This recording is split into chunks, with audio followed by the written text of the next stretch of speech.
പരിശുദ്ധ റമളാന്റെ ആദ്യത്തെ 10 ദിവസം പ്രത്യേകമായി നമ്മൾ ദുആ ചെയ്യുന്ന വലിയൊരു പ്രാർത്ഥനയാണ്. അല്ലാഹുമ്മ റഹംനി, പടച്ചോനെ ഞങ്ങളോട് കരുണ കാണിക്കണേ. യാ റഹമർ റഹീമീൻ, ഏറ്റവും കരുണ കാണിക്കുന്ന റബ്ബേ ഞങ്ങളോട് കരുണ കാണിക്കണേ. ദുനിയാവിന്റെ നമ്മൾ ജനിച്ചത് മുതൽ മരിക്കുന്നത് വരെ പോരാ, ഖബറിൽ നാളെ ആഖിറത്തിൽ സ്വർഗ്ഗപ്രവേശനം വരെ നമുക്ക് അത്യാവശ്യമായ ഒരു സംഗതിയാണ് അള്ളാന്റെ റഹ്മത്ത്. ആ റഹ്മത്ത് ചോദിക്കാൻ വേണ്ടി മാത്രം ഒരു 10 ദിവസം പരിശുദ്ധ റമളാനിൽ മാറ്റിവെച്ചു. അള്ളാന്റെ റസൂൽ പറഞ്ഞല്ലോ, അവ്വലു റഹ്മത്തുൻ വൗസതു മഗ്ഫിറ, ആദ്യത്തെ 10 ദിവസം റഹ്മത്ത്. എന്തുകൊണ്ട് അങ്ങനെ ചോദിച്ചാൽ പരിശുദ്ധ റസൂൽ സല്ലല്ലാഹു അലൈഹി വസല്ലമ തങ്ങൾ പറയുന്നതായിട്ട് അബൂ ഹുറൈറ റളിയല്ലാഹു അൻഹു റിപ്പോർട്ട് ചെയ്യുന്നുണ്ട്, ഒരു മനുഷ്യന്റെ കർമ്മം ഒരിക്കലും അവനെ സ്വർഗ്ഗത്തിലേക്ക് കടത്തൂല. അപ്പൊ സ്വഹാബകൾക്ക് സംശയം, കാരണം നമ്മളൊക്കെ പത്ര ഒരുപാട് അമല് ചെയ്യുന്നുണ്ടല്ലോ. റസൂലുള്ളാഹിനോട് തിരിച്ചു ചോദിക്കാണ്, രാത്രിയുടെ അന്ത്യയാമങ്ങളിൽ നിന്ന് നിസ്കരിച്ച് കാലിൽ നീര് കെട്ടുമാർ അള്ളാന്റെ റസൂൽ നിസ്കരിച്ചിട്ടുണ്ട്, ഇബാദത്ത് ചെയ്തിട്ടുണ്ട്, അങ്ങയുടെ ഇബാദത്ത് കൊണ്ട് അങ്ങ് സ്വർഗ്ഗത്തിലേക്ക് പോകൂല നബിയെ എന്ന് ചോദിച്ചപ്പോ അള്ളാന്റെ റസൂൽ അവിടുന്ന് കൊടുത്ത മറുപടി, പടച്ച റബ്ബിന്റെ റഹ്മത്ത് കൊണ്ട് എന്നെ പൊതിഞ്ഞാലല്ലാതെ ഒരിക്കലും ഞാനും സ്വർഗ്ഗത്തിലേക്ക് കടക്കൂല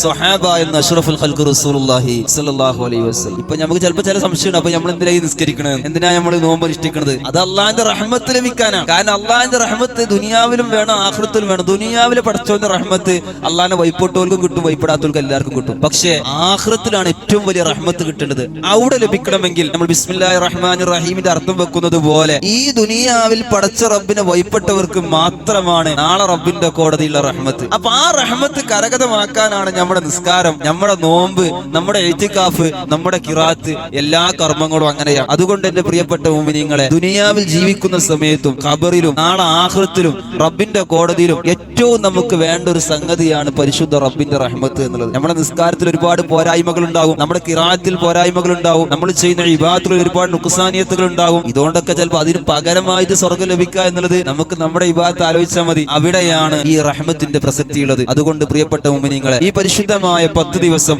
അത് ചോദിക്കാൻ വേണ്ടി മാത്രം പരിശുദ്ധ റസൂൽ സല്ലല്ലാഹു അലൈഹി വസല്ലം പഠിപ്പിച്ചതാണ്. അർത്ഥം അറിഞ്ഞിട്ട് തന്നെ നമ്മൾ ഓരോ സമയത്തും ചെല്ലണം. ഓരോ സമയങ്ങൾ എന്ന് പറഞ്ഞാൽ കേവലം നിസ്കാരത്തിന്റെ ശേഷം ഇമാമ് ചൊല്ലിത്തരുമ്പോഴുള്ള ആ ദിക്ർ മാത്രമല്ല, നടത്തത്തിലും ഇരുത്തത്തിലും ഒഴിവുള്ള സമയത്തും ജോലി തിരക്കിലും എപ്പോഴും നമ്മുടെ ചുണ്ടുകളിൽ അർത്ഥം അറിഞ്ഞിട്ട് തന്നെ ആ പ്രാർത്ഥന ഉണ്ടാവണം. അല്ലാഹുമ്മ റഹംനി യാ റഹമർ റഹീമീൻ.